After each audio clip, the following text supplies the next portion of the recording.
Hello students, this is Bhagirath, Assistant Professor in Commerce and Management, Pandit Jawaharlal Nehru government PG college Faridabad. BCom final के subject entrepreneurship and small scale business की unit number 3 का आज का हमारा topic है managerial roles and functions in a small business, जिसके अंदर part 3 में हम आज पढ़ेंगे organisational structures.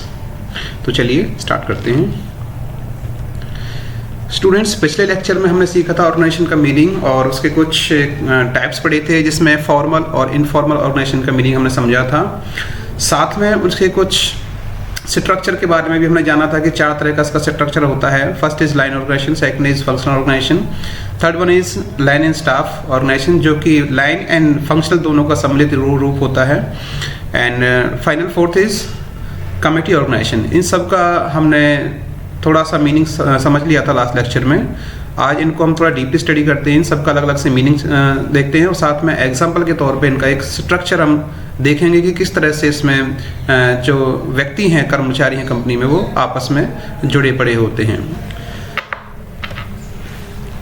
First one is line organisation, जिसके 2 प्रकार होते हैं, pure line and departmental line. जैसे इसके नाम से पता चलता है, प्योर लाइन यानी शुद्ध लाइन। और ये जो लाइन ऑर्गेनाइजेशन होता है, यह वर्टिकली एक सीधी रेखा में गति करता है, जो ऊपर से लेकर नीचे की तरफ अपने प्रारूप को दर्शाता है। इसलिए हम इसको एक स्केलर या फिर मिलिट्री ऑर्गेनाइजेशन के नाम से भी जानते हैं। यह ऑर्गेनाइजेशन का बहुत प्राचीन रूप और मिलिट्री के जो अधिकारी थे उसे वहाँ पे इसी को यूज़ करते थे और शायद आज भी इसको ही वो यूज़ करते हैं, क्योंकि अधिकार और दायित्व ऊपर से नीचे की तरफ एक सीधी रेखा में गति करते हैं और शिकायतें और सुझाव नीचे से ऊपर की तरफ गति करते हैं। तो हम इसमें अब जानते हैं कि प्योर लाइन ऑर्गेनाइजेशन क्या होता है। Pure line organisation, this form of organisation structure necessary only when the activities of all the employees working on the same level happens to be similar. क्या कह रहा है, यानी एक लेवल के कर्मचारी, जितने भी कर्मचारी एक लेवल पे काम करते हैं, उनका सभी का एक्टिविटीज का लेवल सेम होता है, यानी वो सभी एक ही प्रकार की कार्य में लगे पड़े होते हैं। और जो दूसरे लेवल के कर्मचारी होते हैं, वह दूसरे लेवल के जो कर्मचारी हैं वो अपने किसी दूसरे प्रकार की एक्टिविटी में काम करते हैं, लेकिन एक लेवल के जितने भी कर्मचारी होते हैं वो सेम ही फंक्शन करते हैं सारे, और दूसरे लेवल के जो कर्मचारी होते हैं वो भी सभी सेम ही फंक्शन करते हैं। एग्जाम्पल के तौर पर हम इसका डायग्राम देखते हैं। प्योर लाइन ऑर्गेनाइजेशन स्ट्रक्चर, जैसे कि हमारा डायग्राम दिखा रहा है, सबसे पहले जनरल मैनेजर टॉप पे, उसके बाद मिडिल लेवल पे आपका प्रोडक्शन मैनेजर। प्रोडक्शन मैनेजर के साथ में 2 एक्टिविटीज चल रही हैं जिनको गाइड कर रहे हैं, जिनकी मॉनिटरिंग कर रहे हैं। एक तो फोरमैन ए है, आपका जो लेफ्ट हैंड की तरफ जा रहा है, और राइट हैंड की तरफ जा रहा है आपका फोरमैन बी।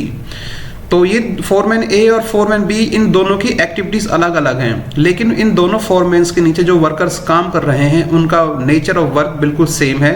जैसे फोरमैन ए के नीचे 3 वर्कर काम करते हैं, वर्कर 1, वर्कर 2, वर्कर 3, इन ये सभी जो काम कर रहे हैं इनका नेचर ऑफ जॉब एक ही जैसा है, यानी एक ही जैसी एक्टिविटी को कर रहे हैं। इसलिए इधर की जो लेफ्ट की तरफ जो आपका स्ट्रक्चर चल रहा है, worker to foreman, foreman to production manager, और production manager to general manager, या general manager to production manager, ऊपर से नीचे हम ले सकते हैं, general manager to production manager, उसके बाद फोरमैन, उसके बाद वर्कर्स। तो इस प्रकार से एक जैसी एक्टिविटी करने के लिए आपका ऊपर से नीचे, नीचे से ऊपर एक तरफ आपका ये जो स्ट्रक्चर दिखाता है, इसको हम स्केलर के नाम से जानते हैं या फिर प्योर लाइन बोलते हैं। ऐसे ही दूसरी तरफ भी चल रहा है, क्योंकि दूसरी तरफ जो फोरमैन बी है उसका वर्क ऑफ नेचर या उसकी जो एक्टिविटीज हैं वो पहले से डिफरेंट हैं, यानी हर कोई लेवल पे अपनी जो एक्टिविटीज की जाती हैं उसका नेचर अलग अलग प्रकार का होता है, इसलिए इसको हम प्योर लाइन ऑर्गेनाइजेशन के नाम से जानते हैं। वापस चलते हैं, दूसरा मीनिंग समझते हैं, डिपार्टमेंटल लाइन ऑर्गेनाइजेशन। जैसा इसके नाम से पता चलता है, कंपनी में बहुत सारे डिपार्टमेंट्स बनाए जाते हैं अलग अलग प्रकार के फंक्शंस करने के लिए, फिर उसको उसके नीचे फिर सब डिवीजन बना के उसमें वर्कर्स लगाए जाते हैं, तो इसे डिपार्टमेंटल ऑर्गेनाइजेशन कहा जाता है। In this form of organisation structure the general manager happens to be at the top post. General manager जो होता है इस प्रकार के ऑर्गेनाइजेशन में वो आपका टॉप लेवल पे होगा, and many departments are created under him, और इसके नीचे अनेक प्रकार के हम डिपार्टमेंट बना लेते हैं by dividing all activities in different groups. और जो भी हमारी एक्टिविटीज होती हैं उनको अलग अलग प्रकार के ग्रुप में उनकी सिमिलरिटीज के अकॉर्डिंग ग्रुप बना के उसको हम अलग अलग प्रकार के डिपार्टमेंट असाइन करते हैं। देखिए इसका स्ट्रक्चर समझते हैं। डिपार्टमेंटल लाइन ऑर्गेनाइजेशन, सबसे पहले टॉप लेवल पे आपका मैनेजर होता है। फिर मैनेजर कंपनी में होने वाली एक्टिविटीज़ को कुछ ग्रुप्स में बांट देता है, जैसे कि पहला ग्रुप बनाता है प्रोडक्शन, उसके दूसरा ग्रुप बनेगा मार्केटिंग, तीसरा ग्रुप फाइनेंस और चौथा ग्रुप आपका पर्सनल। इन ग्रुपों में अलग अलग एक्टिविटीज़ जो होती हैं वो अलग अलग प्रकार से की जाएंगी। अब यहाँ तक इसने डिपार्टमेंट्स बना दिए तो ये डिपार्टमेंटल ऑर्गेनाइजेशन को दर्शाता है, और इसके जो इनके नीचे जो सब डिवीजन चलेगा वो आपका वही प्योर लाइन ही जुड़ जाएगा। जैसे हम इन सब के नीचे जो प्रोडक्शन मैनेजर है उसकी हेल्प के लिए एक सब सुपरिटेंडेंट हमने रखा हुआ है, और सभी के नीचे एक सुपरिटेंडेंट है, और सुपरिटेंडेंट के नीचे फिर आपके आते हैं एम्प्लॉइज़ या फॉरमैन। एग्जाम्पल के तौर पे हम प्रोडक्शन मैनेजर को ले लेते हैं। प्रोडक्शन मैनेजर के नीचे एक सुपरिटेंडेंट है जो उसके कार्य को, जो भी उसके आदेश आते हैं उसको एग्जीक्यूट करता है, और एग्जीक्यूशन के लिए वो अपना आदेश को डालता है फोरमैन ए और फोरमैन बी पे। ध्यान रहे कि अभी हमने जो एग्जाम्पल पढ़ा था प्योर लाइन का, उसमें यही था, फोरमैन ए था, फोरमैन बी था, फोरमैन ए के नीचे 3 वर्कर काम कर रहे थे, फोरमैन बी के नीचे 3 वर्कर काम कर रहे थे। तो यहाँ पे वो पुराने वाले स्ट्रक्चर ही आता है, लेकिन फर्क क्या होता है कि हमने टोटल वर्क को यहाँ पे कुछ डिपार्टमेंट्स में बांट दिया है। जैसे प्रोडक्शन डिपार्टमेंट के नीचे सुपरिटेंडेंट आया, उसके बाद फिर फोरमैन ए फोरमैन बी आए हैं, ऐसे ही आपकी मार्केटिंग के नीचे भी आपके सुपरिटेंडेंट आएगा, उसके नीचे फिर एम्प्लॉइज फोरमैन ए फोरमैन बी इस तरह से आएंगे। फिर ऐसे ही फाइनेंस के नीचे सुपरिटेंडेंट फोरमैन ए फोरमैन बी, और उसके नीचे फिर पर्सनल मैनेजमेंट के नीचे भी सुपरिटेंडेंट और एम्प्लॉइज फोरमैन ए फोरमैन बी, इस प्रकार से वो चलते चले जाएंगे।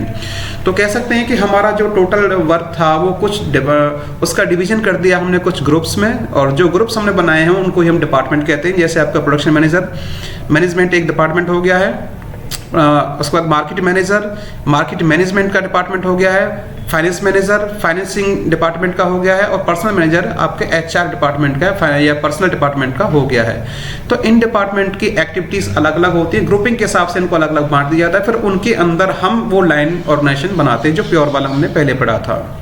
तो ये थोड़ा छोटा सा डिफरेंस होता है कि जो लाइन ऑर्गेनाइजेशन होता है वो सीधा चलता है, उसमें हम विभाग नहीं बनाते हैं, जबकि डिपार्टमेंटल ऑर्गेनाइजेशन जो होता है उसमें हम कुछ विभाग बना के फिर उसके अंदर लाइन बनाते हैं। ये छोटा सा डिफरेंस दोनों के अंदर होता है। आई होप अंडरस्टैंड हो गया आपको। Next is line and staff organisation. Line and staff organisation इसका थोड़ा सा सुधरा हुआ रूप है। इसके अंदर क्या किया जाता है कि हम कुछ एडवाइजरी कमेटीज को, कुछ एडवाइजरी स्टाफ भी नियुक्त कर लेते हैं। जो भी हमारे मेन मैनेजर्स होते हैं, एग्जीक्यूटिव ऑफिसर्स होते हैं, या फिर आपके डिपार्टमेंटल मैनेजर्स होते हैं, वो अपने फंक्शंस को अच्छा करने के लिए अपने साथ एक स्पेशलिस्ट नियुक्त कर लेते हैं, जिसको हम एडवाइजर या स्पेशलिस्ट या किसी असिस्टेंट मैनेजर के नाम से भी आप उसको कॉल कर सकते हैं। This is the structure where specialist advisor assist the line manager in the performance of their duties। यानी जो लाइन मैनेजर होगा आपका, जो डिपार्टमेंटल मैनेजर होता है, उसकी हेल्प करने के लिए एक एडवाइजरी असिस्टेंट भी अपने साथ रख लेता है। तो इसका मतलब एक एक्स्ट्रा एम्प्लॉय आपने नियुक्त किया है। तो जो एक्स्ट्रा एडवाइजरी जो आपका असिस्टेंट होता है उसको हम स्टाफ बोलते हैं। इसलिए लाइन के साथ आपने स्टाफ और जोड़ दिया, इसलिए ये जो ऑर्गेनाइजेशन स्ट्रक्चर है पिछले वाले का एक सुदृढ़ रूप होता है, क्योंकि लाइन ऑर्गेनाइजेशन में आपका वर्क फोर्स ज़्यादा था और उसको लिए जो डिसीजंस लेने होते थे वो उसके लिए अकेला मैनेजर काफ़ी नहीं था। उससे आपके डिसीजंस लेने में, प्लानिंग पॉलिसीज बनाने में दिक्कतें आती हैं, इसलिए अपने साथ एक एडवाइजरी वो रखता है, एक एडवाइजर व्यक्ति वो रखता है। तो इसी को हम स्टाफ के नाम से जानते हैं। तो दोनों को मिला के लाइन एंड स्टाफ ऑर्गेनाइजेशन बन जाता है। लुइस ए एलन इसकी परिभाषा देते हैं, Staff refers to those elements of the organization which provide advice and service to the line। Staff किसी संस्था के वह तत्व अथवा वह व्यक्ति अथवा वह कर्मचारी होते हैं जो लाइन जो स्टाफ था, अब जो डिपार्टमेंटल मैनेजर थे, उनको सलाह देते हैं और उनको अपनी सेवाएं देते हैं। यानी इनका अलग से कोई रोल नहीं होता, अलग से कोई फंक्शन नहीं होता। ये एक सपोर्टिंग अथवा ऑक्सिलरी फंक्शन करते हैं, जो कि मेन आपका जो स्टाफ होता है, मेन आपकी जो लाइन होती है, उसको सलाह मशवरा देने के लिए ये लगाए जाते हैं। देखते हैं इसका इलस्ट्रेशन, इसका chart. Line and staff organisation, सबसे पहले शेयर होल्डर्स जो कंपनी के रियल ओनर होते हैं, उन्होंने नियुक्त किया आपका बोर्ड ऑफ डायरेक्टर, उसके नीचे जनरल मैनेजर हो जाता है। और जनरल मैनेजर के जो आया था, जैसे पिछले उसमें इलस्ट्रेशन में हमने पढ़ा था, डिवीजन करता है। इसमें हमने 2 डिवीजन ले रखे हैं एग्जाम्पल के तौर पे। पहला प्रोडक्शन मैनेजर यानी प्रोडक्शन डिपार्टमेंट का, और दूसरा ले रखा हमने मार्केटिंग मैनेजर मार्केटिंग डिपार्टमेंट का। उसके बाद नीचे प्रोडक्शन मैनेजर ने अपना एक सुपरिटेंडेंट नियुक्त किया है और मार्केटिंग मैनेजर ने भी अपना एक सुपरिटेंडेंट नियुक्त किया है। फिर उसके नीचे सेम सुपरिटेंडेंट जो होता है प्रोडक्शन वाले के नीचे फोरमैन 1, फोरमैन 2, फोरमैन 3 और उसके नीचे फिर अलग अलग प्रकार से वर्कर। यहाँ पे हमारा वो लाइन ऑर्गेनाइजेशन चलता चला जाता है। ऐसे राइट हैंड साइड पे मार्केटिंग के नीचे सुपरिटेंडेंट, उसके नीचे आपका सेल्समैन 1, सेल्समैन 2 एंड सेल्समैन 3। इस प्रकार से आपके जो लाइन स्टाफ लाइन ऑर्गेनाइजेशन चलता चला जाता है। लेकिन अब इसी को थोड़ा सा इजी करने के लिए हमने बीच बीच में कुछ ऑफिसर्स नियुक्त किए हुए हैं जो कि डॉटेड बॉक्सेस के अंदर हमने लिखे हुए हैं। इनको हम एडवाइजरी स्टाफ के नाम से जानते हैं। जैसे कि जो जनरल मैनेजर है उसको असिस्ट करने के लिए हमने 2 प्रकार के ऑफिसर रखे हैं। फर्स्ट इज रिसर्च ऑफिसर जो आपके लेफ्ट हैंड साइड पे दिखा रहा है, यानी किसी प्रकार का इनोवेशन का कार्य करना वो आपका रिसर्च ऑफिसर करके देगा जनरल मैनेजर को, यानी उसके साथ वो काम करेगा। एंड पब्लिक रिलेशन ऑफिसर ये असिस्ट करता है मैनेजर को कि आपको पब्लिक के साथ किस तरह से डील करना है, पब्लिक के साथ अच्छे संबंध बनाएगा, ग्राहकों से मिलना, मीटिंग्स करना या फिर बाहरी जितने पक्षकार होते हैं सभी से अपना अच्छा रिलेशन बनाने के लिए ये उसकी हेल्प करता है। तो इस तरह से जो जनरल मैनेजर आपके डिसीजन लेगा उसको हेल्प हो जाती है, काफ़ी डेटा काफ़ी मात्रा में इसको मिल जाता है इन 2 ऑफिसर्स के माध्यम से। नीचे हम डिपार्टमेंटल मैनेजर के पास चलते हैं। जैसे लेफ्ट हैंड साइड पे आपका प्रोडक्शन मैनेजर है, उसको डिसीजन लेने के लिए अपना मैनेजमेंट करने के लिए क्वालिटी कंट्रोल ऑफिसर रखा जाता है जो कि जितना भी आउटपुट निकल के आ रहा है उसकी क्वालिटी पे कंट्रोल करेगा। और दूसरा होता है प्रोडक्शन कंट्रोल ऑफिसर, प्रोडक्शन सही दिशा में चले, उसकी लागत कम आए, अच्छा आउटपुट निकल के आए, माल अच्छी तरीके से निकल के जाए, कच्चा माल कब खरीदना, कब उसका आदेश देना है, कहाँ पर स्टोर करना है, कितना प्रोडक्शन करना है, ये सारे जो डिसीजन लेता है आपका प्रोडक्शन कंट्रोल ऑफिसर ले लेता है। तो उसके बाद जो फाइनल डिसीजन होता है वो आपके प्रोडक्शन मैनेजर का ही होता है। तो ये कुछ जॉब करके इनको दे देते हैं और इसकी हेल्प से प्रोडक्शन मैनेजर होता है इसी इजीली अपने डिसीजंस ले सकता है, मैनेजमेंट कर सकता है। ऐसी राइट हैंड साइड पे मार्केटिंग मैनेजर अपने साथ 2 एडवाइजरी ऑफिसर नियुक्त कर लेता है। First is advertising officer, second is sales officer.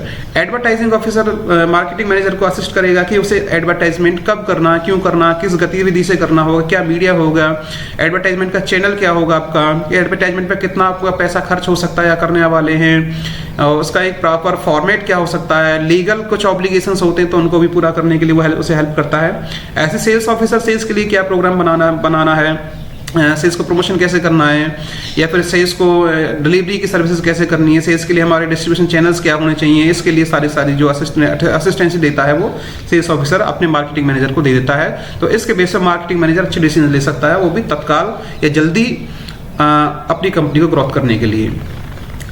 ये जो डॉटेड वाली लाइन है ये हमारी लाइन एग्जीक्यूटिव्स को दिखाती है और स्टाफ वाली के लिए हमारे जो सिंगल आपकी फिलर लाइन है, स्ट्रॉन्ग लाइन, वो आपके स्टाफ एग्जीक्यूटिव को दिखाती है, जैसा मैंने पहले आपको बताया है। नेक्स्ट आगे चलते हैं फंक्शनल ऑर्गेनाइजेशन। जैसा इसके नाम से पता चलता है फंक्शंस के अकॉर्डिंग हम अपने अलग अलग प्रकार का ऑर्गेनाइजेशन बना लेते हैं, दैट्स कॉल्ड फंक्शनल ऑर्गेनाइजेशन। तो इसकी डेफिनेशन पढ़ते हैं। The organisation structure which makes the full utilisation of the principle of specification या स्पेशलाइजेशन, यानी हर किसी कर्मचारी की हम फुल क्षमता का यूज करना चाहते हैं। जो भी कर्मचारी हमने नियुक्त किया है अपनी कंपनी में, चाहे वो मैनेजर है, चाहे वो डिपार्टमेंटल मैनेजर है, चाहे वो सुपरिटेंडेंट है, चाहे वो सुपरवाइजर है, चाहे वो फोरमैन है, चाहे वो वर्कर है, हम उसकी फुल यूटिलाइजेशन लेना चाहते हैं, उसके अंदर जो भी स्किल्स है। इसलिए जैसा उसके अंदर स्किल है उसके अकॉर्डिंग उसको हम काम सौंप देते हैं। तो उसके काम में क्या आती है, उसका काम जो होता है उसके अंदर हमें परफेक्टनेस मिल जाती है और अपने काम में वो निपुण होता है तो एक्सपर्टाइज का गुण हमें देखने को मिलता है, हम उसमें उसका यूटिलाइजेशन कर लेते हैं। टेलर कहते हैं the functional organisation consist of so dividing the management that each man down from the assistant superintendent shall have a few function as possible to perform। ये कहता है कि जो ऑर्गेनाइजेशन होता है हम उसको जो टोटल मैनेजमेंट होता है उसको कुछ पार्ट्स में डिवाइड कर देते हैं, जिसके अंदर ऊपर से लेकर नीचे की तरफ प्रत्येक आदमी जो सुपरिटेंडेंट की सहायता करता है उसको हम कुछ फंक्शंस देते हैं जो उसके द्वारा सक्षम तौर पे परफॉर्म किया जा सकता है। यानी जो उसके गुण है, जो कुशलता है, जो एजुकेशन है, जो स्किल्स है, उसके अकॉर्डिंग उसको हम एक फंक्शन सौंप देते हैं। The work of each man should be confined to perform of single leading function, यानी हर किसी व्यक्ति का जो काम होता है वो एक ही काम करने के लिए होता है और एक ही काम जब करेगा तो उसका एक्सपर्टेशन बढ़ जाता है अच्छी प्रकार से काम करता है, उसमें उसकी जो कार्यकुशलता होती है, जो परफॉर्मेंस होती है वो बढ़ के आती है। इसका मतलब हम उसका अच्छी प्रकार से यूटिलाइज कर सकते हैं। इसके लिए इसका चार्ट दे रखा है, उसको देखते हैं। फंक्शनल ऑर्गेनाइजेशन, फैक्ट्री मैनेजर, उसने 2 ऑफिसर्स नियुक्त किए, प्लानिंग ऑफिसर एंड सेकेंडरी आपका प्रोडक्शन ऑफिसर। अब प्लानिंग करने के लिए जो प्लानिंग ऑफिसर का जो काम है वो सारे प्लानिंग को अच्छी प्रकार से बनाने के लिए, उसको एग्जीक्यूट करने के लिए, उसका कंट्रोलिंग करने के लिए कुछ अलग अलग एक्सपर्ट नियुक्त कर लेता है। First is route clerk. Route clerk decide करता है कि आपका जो काम है किस रास्ते से गुजर के जाएगा, आपका पाथ क्या होगा, आपकी प्रोसेस का सीक्वेंस क्या होगा, इसको देखता है आपका राउट क्लर्क। उसके बाद इंस्ट्रक्शंस कार्ड क्लर्क, जो भी निर्देश दिए जाने वाले हैं उन निर्देशों का पालन कराने के लिए जिम्मेदार होता है आपका इंस्ट्रक्शन कार्ड क्लर्क। ये सभी इंस्ट्रक्शंस का रिकॉर्ड रखता है और सभी कर्मचारियों को इंस्ट्रक्शंस का फॉलोअप करने के लिए उसका मैनेजमेंट करता है। Time and cost clerk, functions को परफॉर्म करने के लिए हर किसी व्यक्ति का जो भी वो अपना टाइम दे रहे हैं उस टाइम को रिकॉर्ड करता है और किसी फंक्शंस के अलग अलग कॉस्ट कितनी आती है उसका रिकॉर्डिंग करने का काम इसको दे दिया जाता है। और डिसिप्लिन क्लर्क, कंपनी में डिसिप्लिन बहुत ज़रूरी होता है क्योंकि डिसिप्लिन नहीं है तो सारी क्रियाएं आपकी डगमगा सकती है, इसलिए डिसिप्लिन मेंटेन करने के लिए एक डिसिप्लिनरी पर्सन होता है। और ये जो चारों है, route clerk, instruction card clerk, time and cost clerk and discipline officer, ये सभी किसी भी अपना जो स्पेशल फंक्शन होता है किसके ऊपर करते हैं, वर्कर्स के ऊपर। तो ऊपर से सभी की एरो जा रही है वर्कर्स के ऊपर, यानी हर किसी का अपना अपना काम वर्कर्स के संबंध में अलग अलग किया जाता है। तो हर कोई व्यक्ति जो भी हमने पढ़े हैं सभी अपने अपने अपने काम में एक्सपर्ट हैं, निपुण हैं, तो इसलिए इसे निपुणता का गुण हमें मिल जाता है। और एक्सपर्ट ये हैं इसलिए इनकी फुल यूटिलाइजेशन हम ले सकते हैं क्योंकि इसके पास सिर्फ एक ही काम है, अलग अनेक प्रकार का काम इनको हमने नहीं दे रखा है, इसलिए हम इनका फुल यूटिलाइजेशन कर सकते हैं। राइट हैंड साइड पे प्रोडक्शन में ऑफिसर है, वो कुछ स्पेशल व्यक्ति नियुक्त करता है। First is gang boss, second is speed boss, third one is repair boss and fourth one is inspector. ये सभी भी अपने कार्य में कुशल होते हैं। गैंग बॉस होता है एक टीम बनाने के लिए, एक टोली बनाने के लिए कर्मचारी को, जो जितने भी आपको कर्मचारी लगे पड़े उनकी एक अच्छी टीम बनाए ताकि सभी कोऑर्डिनेशन से एक ग्रुप में होकर काम कर सके। तो ग्रुप बनाने का काम, ग्रुप में डिसिप्लिन और ग्रुप को मेंटेन करने का काम, ग्रुप में कोऑर्डिनेशन करने का काम ये एक व्यक्ति करता है। स्पीड बॉस, कार्य किस गति से चल रहा है आपका, वर्कर्स की स्पीड क्या है वर्क करने की, उसको मेंटेन करने के लिए, उसको रिकॉर्डिंग करने के लिए या उसको बूस्ट करने के लिए व्यक्ति जिम्मेदार होता है। रिपेयर बॉस, किसी मशीन की टूट फूट होती है उसमें रिपेयर होता है, किसी औजार का रिपेयर या फिर किसी प्रकार के इक्विपमेंट का रिपेयर होता है, उसके लिए ये व्यक्ति देखभाल करता रहता है। उसके बाद इंस्पेक्टर आपकी क्वालिटी इंस्पेक्ट करेगा और देखेगा कि कोई जो प्रोडक्शन आपने निकाला है किसी वर्कर ने उसमें क्वालिटी का स्टैंडर्ड क्या निकल के आया है और इसको मेंटेन कराएगा, इसे कंट्रोल करेगा। तो ये सारे व्यक्ति जो होते हैं ये अलग अलग ऑफिसर्स के नीचे काम करते हैं, इसलिए इनको हम एक्सपर्ट बोल सकते हैं या इनको हम फंक्शनल स्टाफ के नाम से भी जान सकते हैं क्योंकि इनका फंक्शन स्पेशल होता है, अलग होता है और ये इनका केवल अपना एक ही काम तक सीमित महत्व होता है, इसलिए एक्सपर्ट का गुण इनके अंदर माना जाता है। और जब एक्सपर्ट ये व्यक्ति होते हैं तो अपने काम एक ही काम को करते हैं, तो इसलिए इनकी कार्यकुशलता भी निखर के आती है।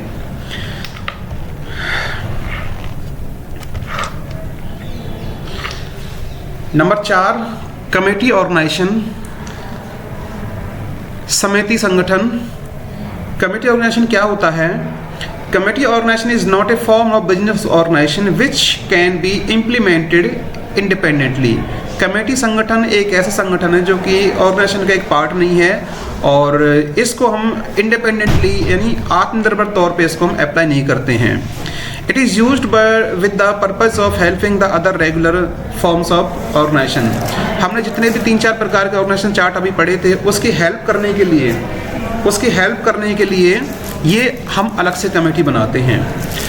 कभी किसी को एडवाइस देना हो, कोई काम एग्जीक्यूट करना हो, कोई कंसल्टेशन करना हो या किसी स्पेशल वाद विवाद को दूर करने के लिए हम स्पेशल कुछ व्यक्तियों की कमेटी गठित कर देते हैं जिसको फंक्शन उस उद्देश्य को पूरा करना होता है। जैसे ही वो उद्देश्य पूरा हो जाता है फिर उसके बाद कमेटी भंग कर दी जाती है। A committee consists of group of people especially designed to perform some administrative act. Newman कहते हैं एक कमेटी जो है वो एक कुछ व्यक्तियों का ग्रुप होता है जो किसी स्पेशल प्रकार के काम को करने के लिए या एडमिनिस्ट्रेटिव जो टास्क होता है, प्रशासकीय जो कार्य होता है उसको करने के लिए पूरे उसको हम बनाते हैं। आपकी कंपनी का कोई कोर्ट केस है, कंपनी को कोई किसी से मीटिंग करना है, कहीं पे कोई प्रस्ताव पास कराना है, या कोई अलग प्रकार से कोई स्पेशल फंक्शन हो सकता है, कर्मचारियों के मध्य कोई वाद हो गया है, या कर्मचारी को या किसी प्रकार की दुविधा का सामना आपको करना पड़ रहा है, तो उसके लिए आप एक कमेटी गठित कर देते हैं। इसमें कुछ व्यक्ति होते हैं, वो कमेटी उस पर अपना जांच पड़ताल करके उसकी रिपोर्ट सौंपती है। जैसे वो रिपोर्ट सौंपने का काम उसका पूरा हो जाता है, उसको कमेटी को फिर भंग कर दिया जाता है। ये कमेटी आपकी कई प्रकार की हो सकती है, जैसे कि एडवाइजरी कमेटी, किसी डिसीजन के लिए सलाह मशवरा करने के लिए आप एक कमेटी गठित कर सकते हैं जो आपको सलाह देगी। उसके बाद एग्जीक्यूटिव कमेटी, एग्जीक्यूशन फंक्शन या प्रशासकीय फंक्शंस को एग्जीक्यूट करने के लिए, उन्हें लागू करने के लिए आप कमेटी बना सकते हैं। जॉइंट कंसल्टेटिव कमेटी, आपस में विचार विमर्श करने के लिए या किसी बाहरी पक्षकार से कोई डीलिंग करनी हो उसके लिए कमेटी आप बना सकते हैं। स्पेशल पर्पज कमेटी, किसी विशेष और आपका कोई विशेष उद्देश्य है तो उसको प्राप्त करने के लिए या उसका हल निकालने के लिए या उस पर वार्तालाप करने के लिए आप ये कमेटी गठित कर सकते हैं। तो यही कुछ 4-5 इसके फॉर्म थे। तो आज हमने पढ़ा है एंटरप्रेन्योरशिप में ऑर्गेनाइजेशन के टाइप, यानी 4 प्रकार के ऑर्गेनाइजेशन स्ट्रक्चर, जिसके अंदर line, functional, line in staff and committee. Line जो स्टाफ ऑर्गेनाइजेशन था आपका, उसके 2 टाइप थे, pure line and departmental line. Pure line में वर्टिकली जो एक जैसी एक्टिविटीज होती हैं उसका एक ऊपर से लेकर नीचे तक व्यक्तियों का ताना बाना बनाया जाता है, जबकि डिपार्टमेंटल लाइन के अंदर हम कुछ डिपार्टमेंट्स में अपनी एक्टिविटीज को डिवाइड कर देते हैं। उसके बाद डिपार्टमेंटल हो गया। उसके बाद आपका आता है स्टाफ एंड लाइन या लाइन एंड स्टाफ। इसके अंदर हम कुछ एक्सपर्ट व्यक्तियों को एडवाइजरी कमेटी के तौर पे या एडवाइजरी असिस्टेंट रख लेते हैं, जिसको दूसरे नाम हम स्टाफ से भी जानते हैं। यानी जो हमारा पहले वाला ऑर्गेनाइजेशन था लाइन वाला, उसके अंदर हम कुछ व्यक्ति हर किसी लेवल पे एक्सपर्ट जो व्यक्ति होते हैं हमारी सलाह मशवरा करने के लिए हम नियुक्त कर लेते हैं, जो हमें काफ़ी मात्रा में हेल्प करते हैं। जैसे कि इलस्ट्रेशन के अंदर हमने देखा है ये वाला, जैसे इसमें रिसर्च ऑफिसर कर रखा है, पब्लिक रिलेशन ऑफिसर है, क्वालिटी कंट्रोल ऑफिसर है, प्रोडक्शन कंट्रोल ऑफिसर है, एडवाइजरी ऑफिसर है, उसके बाद सेल्स ऑफिसर, ये सभी हमारे स्टाफ कहलाते हैं। उसके बाद फंक्शनल ऑर्गेनाइजेशन, जिसके अंदर कुछ एक्सपर्ट व्यक्ति की हम नियुक्त करते हैं, जिसका फंक्शन अलग अलग स्पेशलिस्ट होता है और इसके स्पेशलाइजेशन का गुण हमें मिल जाता है और उनकी 100% कैपेसिटी का हम यूज़ कर लेते हैं, अच्छे प्रकार से मैनेजमेंट हो जाता है। उसके बाद हमने कमेटी ऑर्गेनाइजेशन सीखा है कि किसी विशेष प्रकार के उद्देश्य की प्राप्ति के लिए कुछ व्यक्तियों का ग्रुप बनाया जाता है और इसी को हम कमेटी कहते हैं। So student, that's all for today. आज के लिए हम इतना ही पढ़ते हैं। मिलते हैं किसी और लेक्चर में, तब तक के लिए साइनिंग ऑफ, नमस्ते।